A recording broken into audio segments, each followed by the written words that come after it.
Graça e paz, queridos. Deus abençoe sua vida com poder e graça. Deus abençoe a sua família. Que o Senhor esteja presente em sua casa. Na mensagem de hoje nós vamos falar sobre a Páscoa. A Páscoa que, conforme Êxodo, no capítulo 12, versículo 11, diz assim: Assim, pois, comereis os vossos lombos cingidos, os vossos sapatos nos pés, o vosso cajado na mão, e o comereis apressadamente.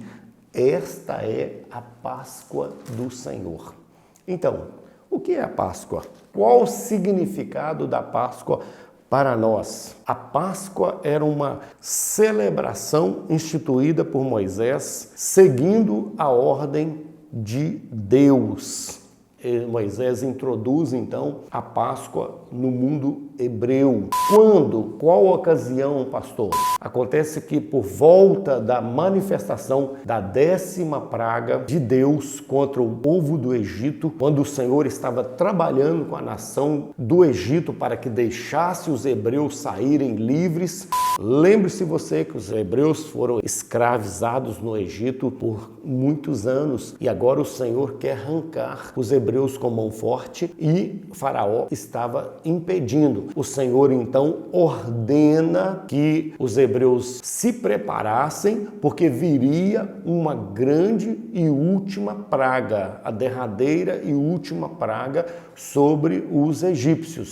Qual era essa praga? A morte dos primogênitos. Todos os primogênitos egípcios iriam morrer. E como fazer para que os primogênitos dos hebreus também não morressem? Aí o Senhor então ordena à nação de Israel para que eles fossem para dentro de casa, preparassem um cordeiro, se reunissem, os pés calçados, com o cajado na mão, comendo o cordeiro apressadamente, porque ali eles iam receber a ordem para partir. Com a morte dos primogênitos, Faraó não iria resistir mais a Deus e iria dar ordem para que os hebreus pudessem partir rumo à terra que o Senhor havia prometido à nação de Israel. Então, para os hebreus, eles iriam celebrar naquela noite, comendo um cordeiro assado e já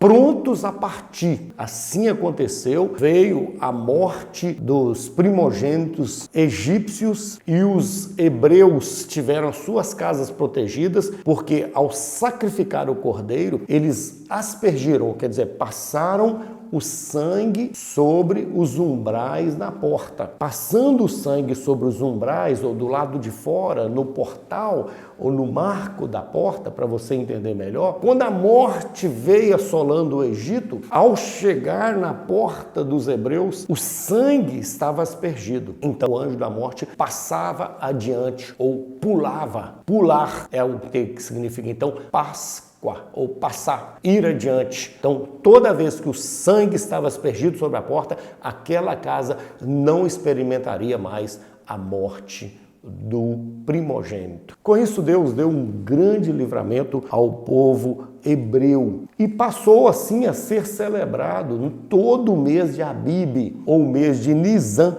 posteriormente chamado Nisan, que está então entre março e abril do nosso calendário. É celebrado então a Páscoa no meio do povo hebreu, para que trazer à memória o grande livramento que Deus deu a eles quando estava saindo do Egito, quando os egípcios estavam sendo massacrados com a morte dos primogênitos e os hebreus estavam sendo protegidos. Agora, uma vez ao ano, a festa da Páscoa foi instituída no meio do povo hebreu para lembrar exatamente o livramento que o Senhor deu ao povo hebreu. Moisés, então, institui a Páscoa como uma celebração anual. O cordeiro precisava ser um macho sem defeito, tinha que ser assado inteiro no fogo, tinha que ser comido rapidamente e na festa acompanhado de ervas amargas e pães asmos. As ervas amargas lembrando o sofrimento que eles passaram no Egito,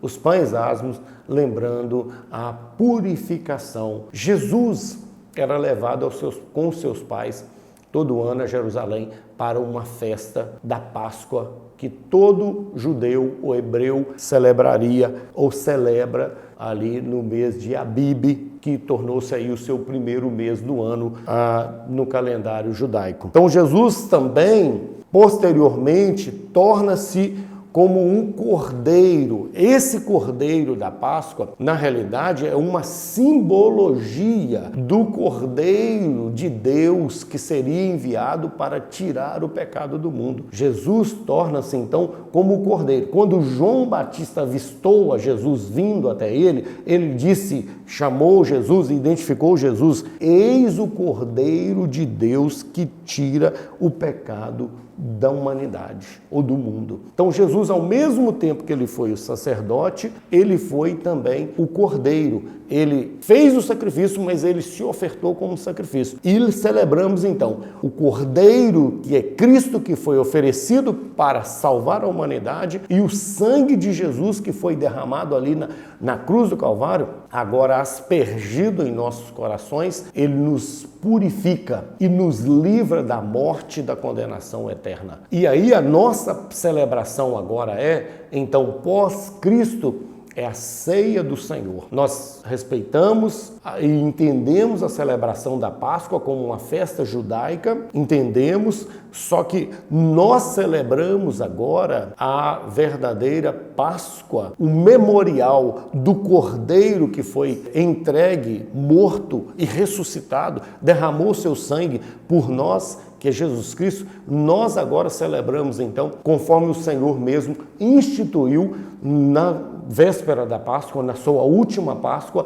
Jesus instituiu a ceia do Senhor. A ceia do Senhor vai trazer para nós um memorial de que o corpo foi entregue, o cordeiro foi morto, que o sangue foi derramado, mas que nós temos agora a vida eterna em Cristo Jesus. E o que tem a ver ovos, coelhos e chocolate com a Páscoa? Nada. Ovos são símbolos de uma nova vida que foi posteriormente introduzido na celebração da Páscoa moderna, que não tem nenhuma simbologia, a não ser o significado de nova vida. Coelho significando também fertilidade, coelho é muito fértil, e chocolate, que é mais comercial. Então não tem, esses elementos não fazem parte nem da Páscoa e nem da nossa Páscoa agora, a nossa celebração memorial, que é ceia do Senhor. Quando celebramos a ceia do Senhor,